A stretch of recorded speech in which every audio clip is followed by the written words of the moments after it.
todos los que nos acompañan en los martes de presencia y virtuales, como todos los martes. Sabemos que son temas diversos en agropecuarios, ambientales o de tipo social, pero en esta ocasión es un tema más allá de la importancia que es los hongos, su estudio y su importancia biocultural. Lleva un doble mérito esta ponencia. Porque la maestra Miriam, y aquí la tenemos, aunque parezca,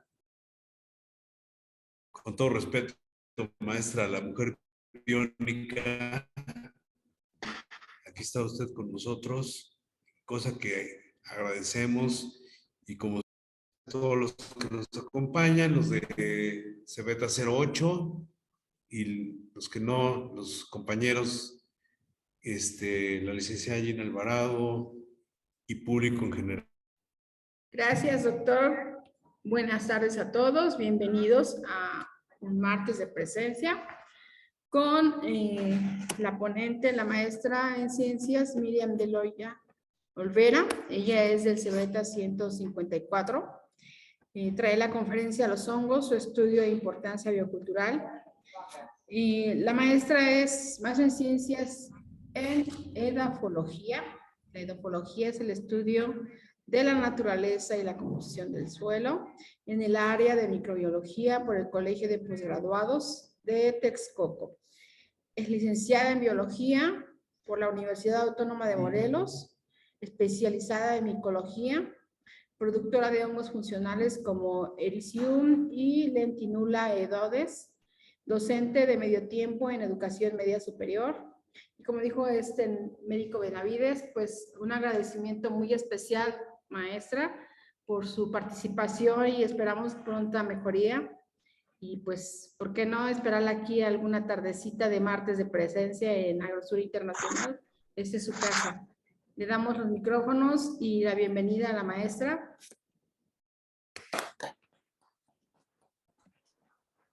Sí, muchas gracias por su apoyo y pues esperemos a que el tiempo pase para que me recupere. Bueno, pues buenas tardes a todos, las y los participantes, los que me escuchan, gracias por su presencia. Vamos a empezar con esta exposición que lleva por título Los hongos, su estudio e importancia biocultural. Empezaremos recordando lo que es un hongo. Cuando pensamos en un hongo, lo que nos viene a la cabeza es el típico, esta estructura, ¿no? Que lleva un pie y un sombrero. Esta es una parte del hongo completo. Si lo comparáramos con un árbol de manzanas, esto que nosotros conocemos como hongo o como seta, sería la manzana, que básicamente es el fruto, es la estructura reproductiva de nuestro organismo. El organismo completo son hifas, son células alargadas que se llaman hifas, que se encuentran debajo del sustrato en el que esté creciendo nuestro hongo. Puede ser en el suelo, en la tierra, en algún tronco en descomposición, etc. Entonces, estas hifas forman lo que se llama micelio. El micelio son estructuras blanquecinas que se encuentran dentro del sustrato. Cuando este micelio crece lo suficiente para formar una estructura reproductiva, forma lo que es el llamado hongo o seta, que es lo que nosotros consumimos generalmente. Estos hongos, existe registro de que los hongos han sido utilizados por el ser humano desde hace miles de años. En México existen en los códices más antiguos, como este códice que es el Yutatunojo, es el vidobonense que le pusieron en la colonia. Este códice mixteco es del siglo XVI, en donde aquí se ven algunos personajes, en donde se cuenta una historia en este códice, y van en su mano llevando hongos. Entonces, eso nos habla de que esta sociedad ya utilizaba los hongos. Del mismo modo, en esta representación de los griegos, hace 200 años antes de Cristo, están a dos personajes, Perséfone, compartiendo unos hongos. Y la situación más antigua, o bueno, una de las más antiguas, es los registros que nos da Otzi. Otzi es un hombre, que vivió hace 3255 antes de Cristo, que se encontraba en los Alpes. Entonces ahí fue atacado, murió y se congeló su cuerpo y todo lo que llevaba consigo hasta 1991 que lo encontraron. Unos turistas montañistas lo encontraron, dieron aviso a las autoridades, ya le hicieron los análisis a esta persona, que le pusieron Otzi. Y entonces este Otzi llevaba varias herramientas consigo, llevaba un tipo de zapatos, llevaba unas hachas, llevaba plantas y también llevaba estas piezas, que es un cuero atravesando hongo. Entonces aquí se determinó la especie de los hongos, que es Fomitopsis betulina y Polyporus fomentarius. Estos hongos actualmente se sabe que tienen propiedades antibióticas, antiparasíticas, y también han sido utilizados como yesca para iniciar el fuego. Entonces, pues como vemos, hay registro de que el humano ha usado los hongos desde tiempos antiguos. Los hongos, ya en la época experimental, en las épocas modernas, fueron clasificados por Carl Sigmund Kuhn. Fue el primer taxónomo que empezó a clasificarlos. Hizo sus descripciones, los clasificó, sin embargo, todavía los clasificaba como plantas. A través del tiempo y de los estudios genéticos, moleculares, bioquímicos, hemos pasado por diferentes clasificaciones de la vida, hasta llegar al árbol filogenético de la vida más actual que tenemos, que divide en dominios, en 3 dominios, en bacteria, arquea y eucaria, a la vida en general. Y dentro del dominio eucaria se encuentran los animales, los hongos, el reino fungi y las plantas, así como otros organismos un poco más primitivos. Dentro de este reino fungi también se encuentran clasificados por su orden evolutivo diferentes grupos: Ophistosporidia, Eumicota, Amastegumicota o Dicaria. En esta ocasión estaremos hablando más del grupo de los filos pertenecientes a Dicaria, que es Ascomicota y Basidiomicota. Son los hongos como más nuevos, más evolucionados, y son los que conocemos típicamente nosotros que consumimos. Aquí tenemos ejemplar a Morquela, que le llaman las elotitos en algunos lugares, o a manita. También estamos hablando aquí de biocultural. La importancia biocultural, este término surgió a partir de a finales de los 90, en el 96, 97, en el 2002 ya se hizo un congreso sobre etnobiología en Estados Unidos, y en este congreso se terminó de acuñar el término biocultural, que básicamente es el sobrelapamiento se dieron cuenta de que los países más ricos en diversidad biológica también son los países o regiones más ricas en diversidad lingüística, son centros de origen agrícola también, o sea que aquí en estas regiones también fue en donde se domesticaron la mayor cantidad de especies agrícolas, y también mantienen centros de población tradicional o rural. Entonces, se dieron cuenta que existe un sobrelapamiento entre esta diversidad biológica y la presencia de grupos originarios. Entonces ya se les da la importancia a estos grupos originarios como que han sido los protectores de esta diversidad biológica, porque fuera de estos territorios la diversidad biológica se ha visto más afectada. Entonces, hay una relación directa entre más diversidad, entre presencia de grupos originarios, diversidad lingüística, y se relaciona directamente con diversidad biológica y centros de origen agrícola. Por eso es que se acuña el término importancia biocultural, más allá que tomando más en cuenta a los grupos culturales, más allá que la etnomicología o etnobiología. Entonces, hablemos ahora un poco de esta diversidad de hongos macroscópicos. Se estimaciones con programas, modelos, han estimado que en la naturaleza existen de 110,000 especies a 200,000 especies de hongos, pero esas son estimaciones. De estas 110,000 especies estimadas, en la realidad se han descrito más de 21,000 especies, 21,679.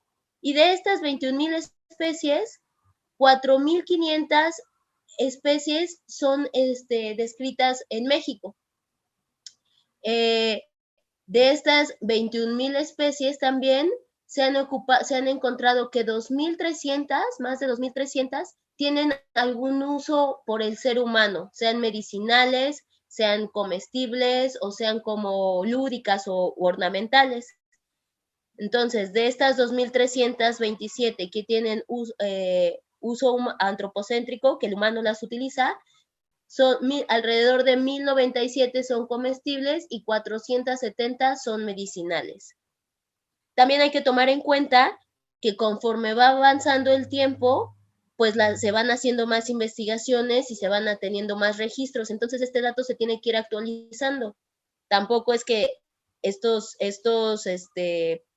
proyectos de actualización de estos datos no son tan fáciles. Entonces, estos datos que les estoy diciendo fueron hechos en el 2004, pero vean, en este año 2004, Eric Boa sacó su libro y registró 290 especies mexicanas. 290 especies con uso comestible para México. Pero para el 2020, 15 años más tarde, Pérez Moreno y colaboradores registra 450 especies comestibles. Entonces, en 15 años casi se duplicó esta cantidad. Por eso es que es importante mantener actualizados, lo más actualizados posibles, los datos que vayamos teniendo. Así como hay especies medicinales, especies comestibles, también hay que recordar que hay especies venenosas, tóxicas y en algunos casos mortales, porque generan daños fuertes de quien consume estos hongos. En México se presentan alrededor de 100 especies de estas especies tóxicas, por lo tanto también hay que recordar que así como son comestibles, así como son medicinales los hongos, también pueden ser mortales. Por eso es que hay que recordar siempre que vayamos a consumir hongos o vayamos a recolectar hongos, ir con un profesional, sea un profesional del conocimiento tradicional o un profesional académico, pero que estemos seguros de que sí identifica correctamente estos hongos. Los hongos también tienen diferentes formas de nutrición, diferentes formas de dónde obtener los nutrientes necesarios para su desarrollo y crecimiento. Unas de estas formas son las micorrizas. Las micorrizas son una relación simbiótica, en donde se da beneficios para los dos participantes de la relación. Un tipo de micorriza que existe es la ectomicorriza. Ecto, que es por fuera. En esta ectomicorriza, lo que pasa es que está el hongo creciendo sobre la tierra, pero por debajo, el micelio lo que está haciendo es que se está uniendo a las raíces de los árboles más cercanos y compatibles.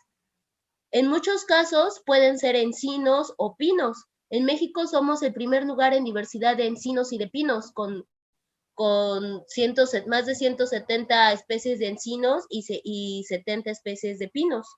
Entonces, tenemos una gran cantidad de especies ectomicorrízicas, porque están unidas a esa gran cantidad de especies y de pinos y de encinos que se forman, aunque también hay otras especies arbóreas que presentan este tipo de ectomicorriza. Ectomicorriza quiere decir, se refiere a que el micelio se une a la raíz de los árboles, penetra la raíz, pero solo ocupa el espacio entre célula y célula. Pasa por ese espacio que hay entre dos células. No penetra las células, solo pasa por la orilla. Y entonces, en esta simbiosis, los árboles le dan carbono y azúcares al hongo para que crezca, y el hongo le da una mayor extensión a sus raíces, porque el micelio es mucho más fino que las raíces, y puede tener mayor área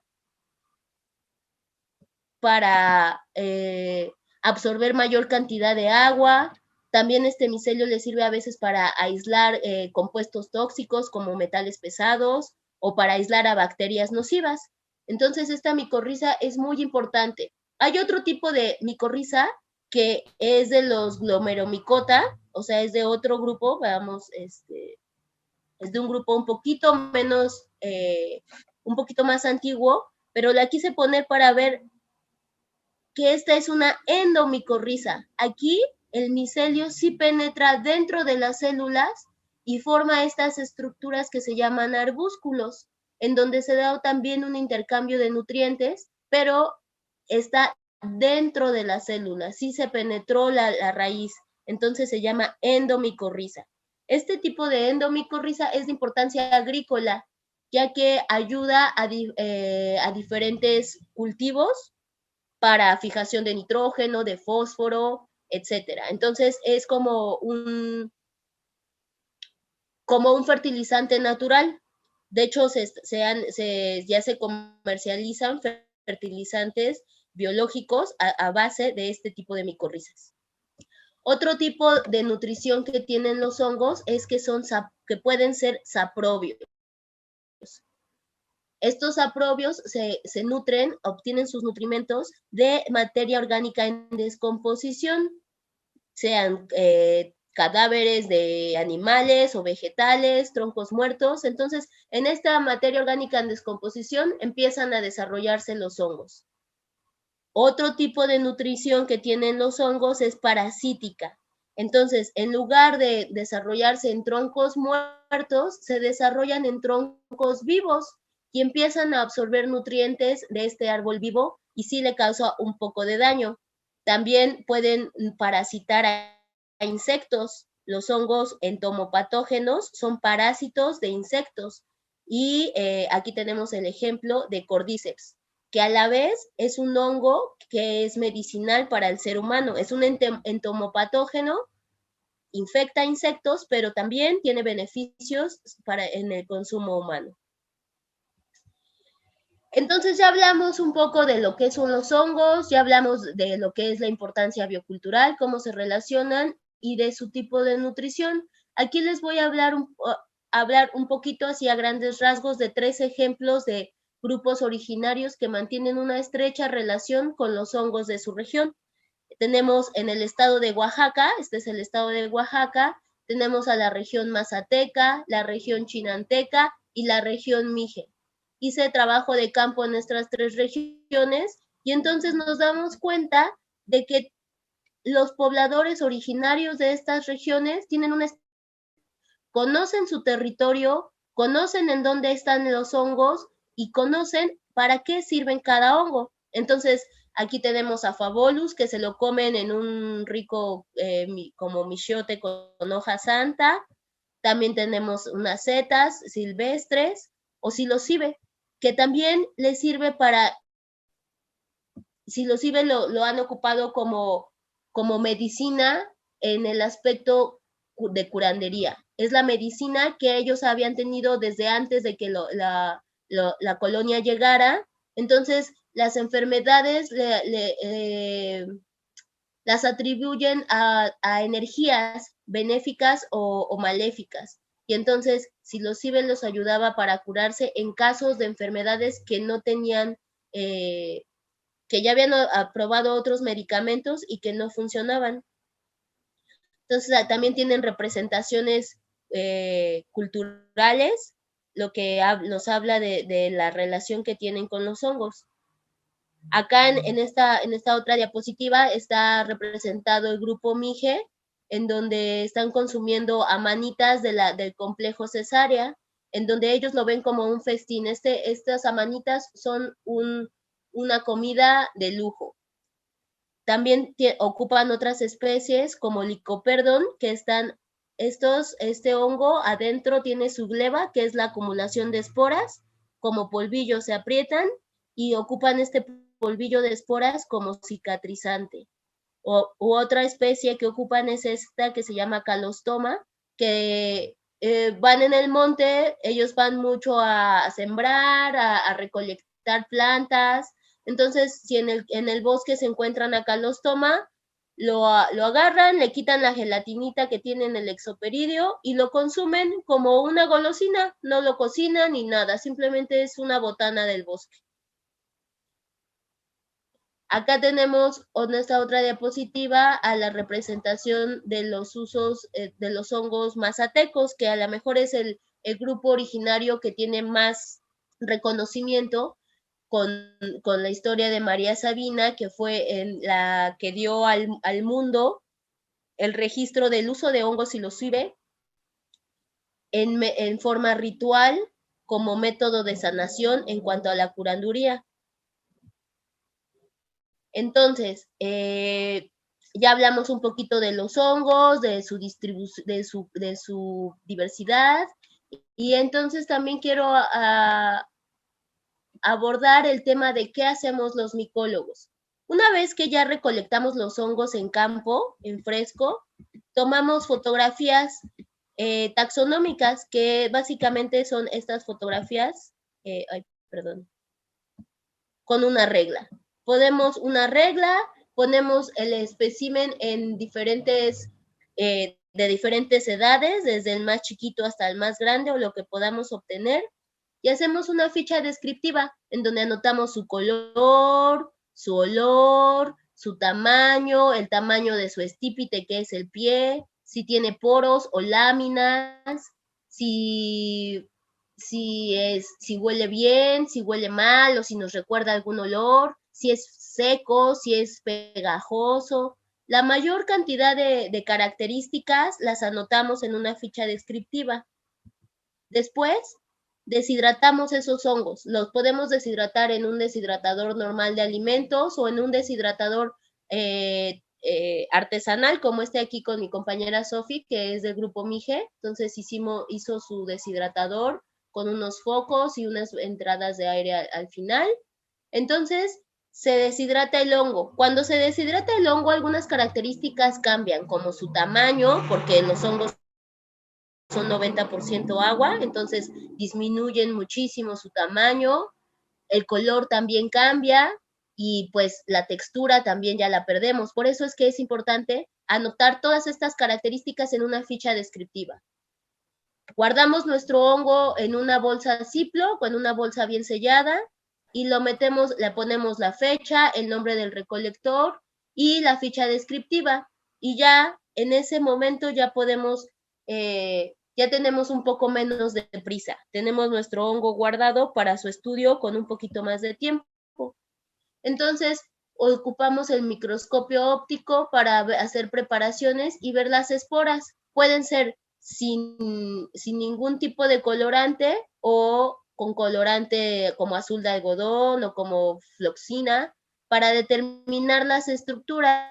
Aquí se ve alrededor del círculo principal, se ve una orillita, un margen más, que eso nos habla de una ornamentación de las esporas. Las esporas de algunas especies tienen ornamentos como picos, espículas, etcétera, que nos dan características para clasificar a qué especie pertenecen, o pueden ser lisas como estas esporas que son de amanita. Entonces, ya que tenemos nuestras preparaciones observadas en el microscopio, tomamos fotografías y hay algunas herramientas del microscopio en donde podemos medir. Esto son las medidas que tiene la espora, tanto de ancho como de largo. En micras, una micra o sea, es una medida muy, muy chiquitita. El diámetro de un cabello mide aproximadamente 30 micras. Y estas esporas que estoy presentando aquí miden como 6 o 7 micras. Entonces, imagínense, son muy, muy, muy chiquitas. En el caso de que nos interese más a detalle la ornamentación de nuestras esporas, podemos utilizar un microscopio que es más avanzado, más caro, y tanto el microscopio como la preparación es más costoso, pero existe. Entonces es la microscopía electrónica de barrido. En esta microscopía electrónica de barrido se ponen en estos portamuestras, se ponen las esporas, son bañados con una capa de oro aquí en esta máquina, se mantienen lo más secos posibles y se pasa al microscopio electrónico de barrido, que es este microscopio grandote, ocupa como el espacio de un escritorio, y las imágenes se ven en la computadora. Y estas son las imágenes que nos expulsa este microscopio electrónico de barrido. Como ven, aquí ya alcanzamos a ver la ornamentación de las esporas anteriores. Es la misma espora que estaba de color azul, pero a un aumento de 10,000 veces más, 10,000 veces más cerca. Aquí nos lo dice, estas están a 1500, estas a 5000, estas a 10,000. Esta es la espora lisa que se veía también, de amanita. Esta microscopía electrónica de barrido funciona, bombardea electrones a la muestra. Entonces, aquí vean, esta espora ya no aguantó tanto bombardeo de electrones y se reventó. Entonces, esta pues ya no nos sirve para medirla ni para taxonomía, pero la quise poner para que vean lo que pasa con esta microscopía. Y del mismo modo, aquí ya podemos medir con mayor exactitud nuestras esporas. Vean cómo van de 10 micras a 11 micras de largo. Otra herramienta que se ocupa para la taxonomía de los hongos es la biología molecular.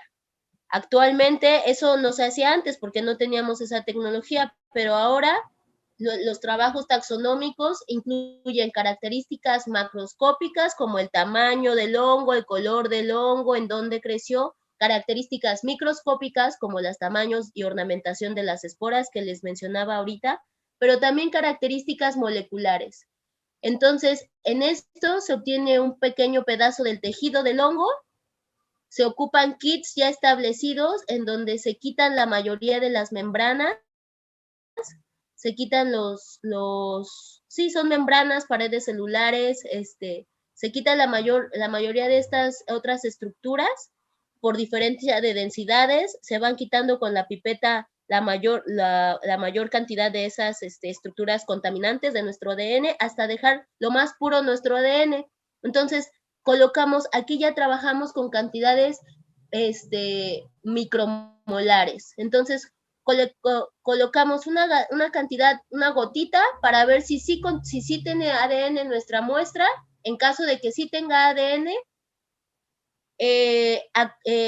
utilizamos la herramienta de PCR, que es amplificar esa cantidad de ADN que tenemos, le ponemos iniciadores, se amplifica el ADN, se hace la reacción en cadena de la polimerasa, se multiplica ese ADN y después lo corremos con un gel en electroforesis. Se le meten cargas eléctricas y el ADN migra por la diferencia de cargas y nos deja este gel. Entonces aquí ya nos está diciendo este es un marcador del peso del ADN y estas son nuestras muestras. Entonces ponemos la electroforesis, el ADN migra por su peso y entonces aquí como ya estuvo muy pesado ya no pudo llegar hasta acá y nos marca cuánto pesó nuestro ADN. Entonces ya podemos, ya después secuenciamos ese ADN. Aquí nos damos cuenta de que nuestra muestra está pura, lo mandamos a secuenciar, y nos da la cadena de ADN que tenga. Después metemos esa cadena de ADN en la base de GenBank y lo comparamos con otras cadenas que ya están cargadas en el GenBank. Y entonces aquí nos dice,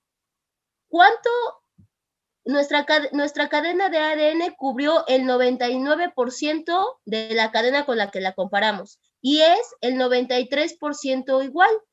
Entonces, este 93% de identidad es un porcentaje bajo. Si dijéramos que es 97% de identidad, nos dice que es una especie ya conocida. Pero si coincide solo del 93% o del 96 o del 94, estamos hablando de que son especies diferentes. Y entonces así, con esas comparaciones de ADN, sacamos las filogenias. Quiere decir que calostoma, mi muestra de Calostoma toteic con Calostoma toteic, pues son iguales. Por eso salen en el mismo árbol. Tienen un 98% de similitud. Pero si yo comparo a Calostoma toteic con Calostoma cinnabarinum, tienen solo, no son iguales, son diferentes en el 50%, por eso es que son otra especie. Y así es como van saliendo las filogenias. Para formar estas filogenias también se toman en el modelo, cuando tú le metes tus datos a la computadora, tomas en cuenta si hubo las mutaciones, o si hubo errores, o si tu muestra no está muy pura, etc. Entonces, de esos parámetros depende la calidad de la filogenia que tengas. Esto solamente se los pongo para que vayan imaginando cómo es que el procedimiento para identificar una especie nueva en los hongos. Por otro lado, también existe el cultivo de hongos. Básicamente son hongos aprobios o parásitos los hongos que se cultivan porque es más fácil.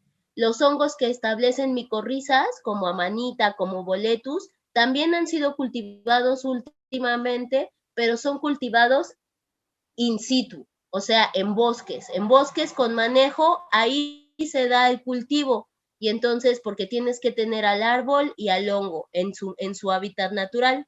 Pero el cultivo de hongos aprobios sí lo puedes llevar a darle simplemente materia orgánica en descomposición. Entonces, tenemos a nuestro hongo, pues hay dos formas de empezar a cultivarlo. Le podemos, sacamos las esporadas, dejamos nuestro hongo un día en una caja PET estéril y nos suelta las esporas. Esta imagen de aquí es la esporada, son millones de esporas que están ahí. Y podemos agarrar estas esporas e ingresarlas a un medio de cultivo.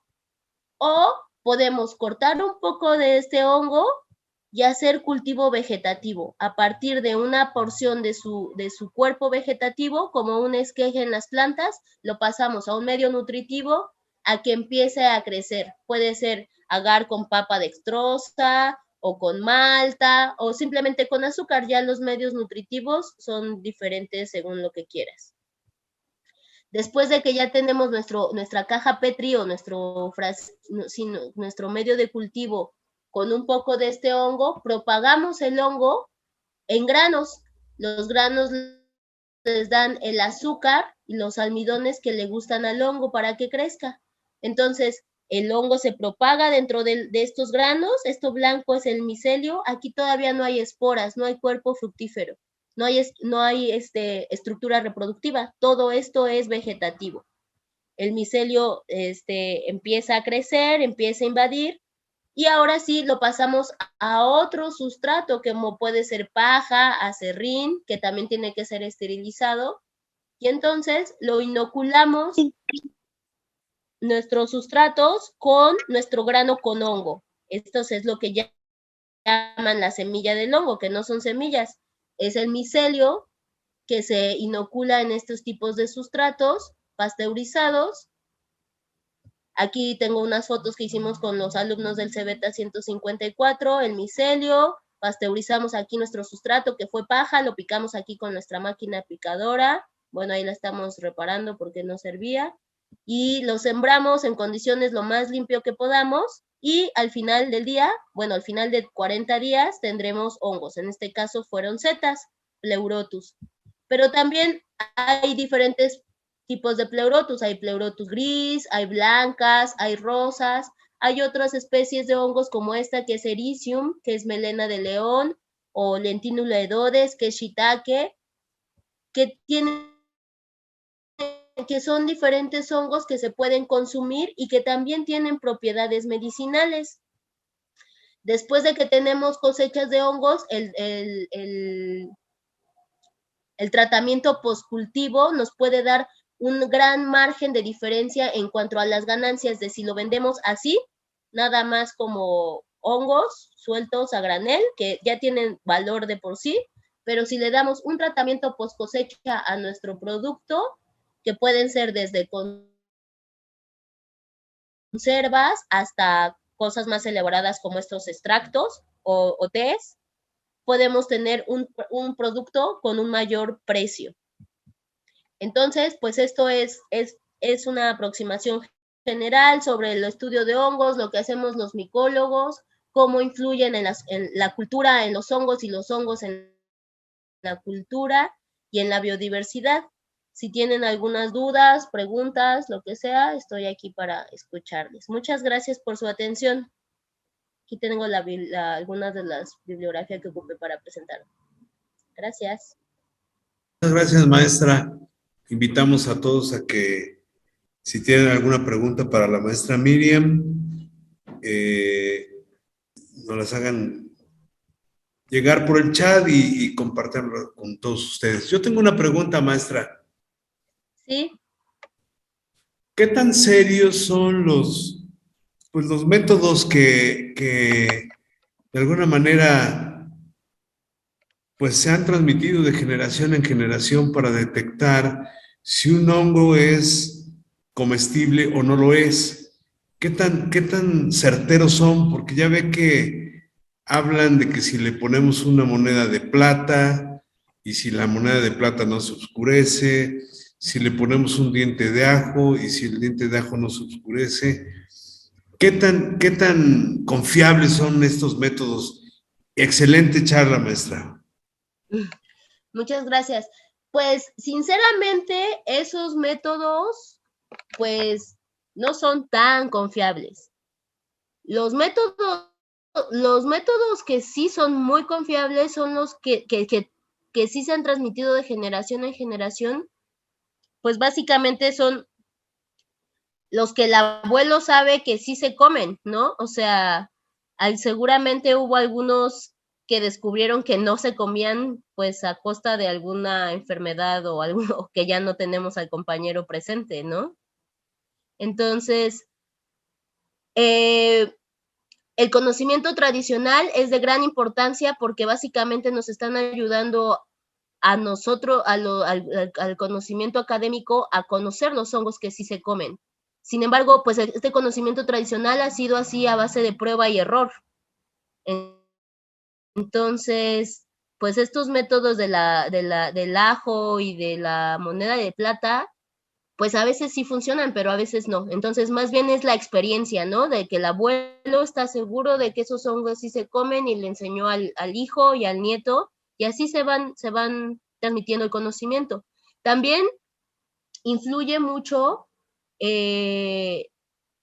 pues, el metabolismo de las poblaciones, porque hay poblaciones como el grupo Tlahuica, que ha reportado 300 o 350 especies de hongos comestibles, y ellos se los comen y no les pasa nada. Pero hay personas que han consumido los mismos hongos en otras regiones y que sí les da algún dolor estomacal o algo así. También hay formas de preparar estos hongos, ¿no? A lo mejor son hongos que se comen, pero se los comen después de hervirlos y tirar el agua y cocinarlos bien, etcétera. Entonces ahí va una depuración de los tóxicos que tienen. Por eso es que hay que tener en cuenta quién nos está diciendo que ese hongo sí se come. Y también cuando los comamos, pues tampoco hay que, por primera vez, tampoco hay que abusar en la cantidad, ¿no? Porque a veces nuestro organismo no está acostumbrado a, como las fresas en los niños chiquitos, no está acostumbrado a ese tipo de alimento tan silvestre y nos causa alguna reacción. Gracias, maestra. Tiene algunas preguntas el maestro Giacomo del CEBET 08.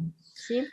nos pregunta cuál sería la principal dificultad para el cultivo de hongos y la felicita por su plática. Muchas gracias por la felicitación. Pues nos tenemos que adaptar a las condiciones que tengamos en nuestro ambiente. O sea, si estamos en un lugar tropical, pues hay que buscar especies que les gusten las temperaturas relativamente altas, ¿no? Que les gusten esas condiciones de temperatura, por ejemplo. Eso es uno de los parámetros, ¿no? La temperatura. Hay especies a las que les gusta el frío, como Alentinula edodes, shiitake es de frío. Y melena es de condiciones templadas, no tanto calor, pero no tanto frío como shiitake, ¿no? Entonces, shiitake crece bien a lo mejor a 18 grados y melena crece bien a lo mejor a 25 grados. Entonces, si te mueves en esos rangos de temperatura, el hongo va a crecer, pero no tan eficientemente. Van a ser más chiquitos o va a tener menos producción. La humedad también es otro parámetro, pero la humedad es un poco más, lo podemos controlar un poco más, ¿no? Si tenemos mucha humedad, pues nos regamos. Y si tenemos poca humedad, pues los regamos más veces al día y ya está, ¿no? O también, recuerden que son hongos saprobios, ¿no? Ya si te quieres meter a cultivo de hongos micorrízicos, pues ahí ya es mayor la dificultad, porque tienes que tener el bosque, tienes que tener el pH del suelo adecuado, etcétera. No sé si tengas una pregunta más específica sobre esto. Gracias, maestra. El doctor Zúñiga, José Zúñiga, la felicita por su excelente exposición. Nora Lomelí te hace una pregunta y dice, así como las plantas, ¿existen bancos de germoplasma? Pues está el INECOL de Jalapa. Ellos tienen bastantes cepas de varios tipos de hongos cultivables y micorrízicos. O sea, ese podría ser como un banco de germoplasma. También el Colegio de Postgraduados de Puebla, me parece que abrieron su laboratorio de hongos, de hongos cultivables, ¿no? Entonces, sí, el INECOL a nivel nacional es el que tiene mayor germoplasma, pero también hay varios cultivadores que van teniendo sus cepas, ¿no? Es difícil mantener las cepas porque se te contaminan, porque no tienes el personal, tienes que estar ahí siempre al lado de tu hongo, ¿no? Entonces, si de repente pasa algo, pues se te pierde la cepa. Entonces, entre cultivadores, a veces se venden las cepas, pero a nivel institucional, el INECOL de Jalapa es el que tiene cepa. Trinidad Solís la felicita por su excelente cátedra. Dice, ¿podría poner nuevamente sus datos de contacto? Claro, no encuentro, aquí está el chat. Sí, ahorita les escribo aquí en el chat. Lo puede usted poner por el chat para que todos lo puedan visualizar, maestra. Sí, aquí anotaré en mi correo. Voy a anotar mi correo personal.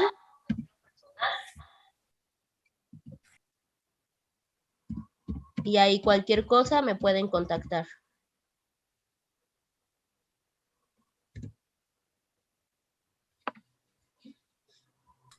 La maestra Pamela la felicita por su plática. Y Alexis, la bióloga, nos pregunta, ¿cuál es el beneficio de consumir hongos? Pues activan el sistema inmune. Se han hecho algunos estudios, tanto de setas, desde Pleurotus, que es el hongo más común, pero, por ejemplo, en shiitake, Lentinula edodes, activan, como que fortalecen el sistema inmune. Entonces, han hecho estudios pues, lo primero fue en ratones, ¿no? En ratones con cáncer, con diferentes tipos de cáncer, Entonces, como les dan la quimioterapia, y como sabemos, la quimioterapia ataca células nocivas, pero también las nuestras. Entonces, es un gran golpe para el sistema inmune del ser humano, ¿no? Entonces, el consumo de hongos de estos activan el sistema inmune. Entonces, es como si estuviéramos bien fuertes para recibir cualquier ataque, como de la quimioterapia o del cáncer en sí mismo. Para el caso de Ericium, como melena de león, también han hecho estudios en células del cerebro para enfermedades como neurodegenerativas, como el Alzheimer o el Parkinson. Entonces, y también de manera general, son una muy buena fuente de proteína, tienen la misma cantidad que la carne de proteínas, pero sin la grasa, y también, pues, como sabemos, la generación de proteína de carne, o sea, de vacas, genera mucha cantidad de agua, o sea, necesita mucha agua y genera metano, ¿no? Y los hongos, pues no, como que también desde la perspectiva ambiental es más saludable comer hongos que comer carne, ¿no? Entonces, es eso. El maestro Julio César del Ángel Rosas, de Vinculación de Geta Puebla, le manda un cordial saludo. No sé si tengamos Gracias a alguna todos. otra pregunta. Si no es así, le cedo los micrófonos a la maestra Mari Carmen, la directora de la Asociación Civil. Es que, no, sí hay estudios que han mejorado contra tipos de cáncer. O sea, la respuesta de pacientes que han sido tratados con lentinuleodes, que es shiitake, han sido mejor que para pacientes que no han sido tratados con lentinuleodes. Entonces, pues no soy experta en esta bioquímica, pero sí hay artículos que son específicos. Si quieres, me mandas un correo y te busco unos artículos y te los mando. Ese dato sobre la activación del sistema inmune con los hongos es un dato que nos atrae a todos para prevenir, ¿no? Y para que podamos en cierta forma recomendar el consumo de los hongos, y en especial también como proteína. Me interesó mucho que, pues, para que tengamos buena masa muscular, más de los 40 y más, pues sí requerimos consumir proteína, y si los hongos nos aportan una buena ración de proteína, pues yo creo que empezaremos a consumir hongos, y ese dato que nos piensas compartir, pues yo creo que te lo vamos a agradecer yo todos, para información personal, y para que lo podamos compartir. Pues creo que algún otro comentario que tengan aquí en sala. No, ¿verdad? Pues muchas gracias, maestra, que se siga componiendo. Muy agradecidos también de que, pues a pesar de la situación en que está pasando, pues haya podido regalarnos parte de su tiempo y de su recuperación, y pues impartirnos esta plática tan interesante. Esperamos también que nos compartan el otro datito, y los que están interesados en tener alguna relación con la maestra, ya puso en el chat su correo electrónico para que puedan contactarle y ampliar el conocimiento, preguntas que les hayan quedado en el escritorio. Y pues por el momento y sin más, le agradecemos a todos. Le vamos a hacer llegar su reconocimiento, maestra, y les recordamos a todos, mañana miércoles tenemos nuestra segunda sesión del seminario de elaboración de proyectos productivos. No dejen de conectarse, no dejen de recomendarlo.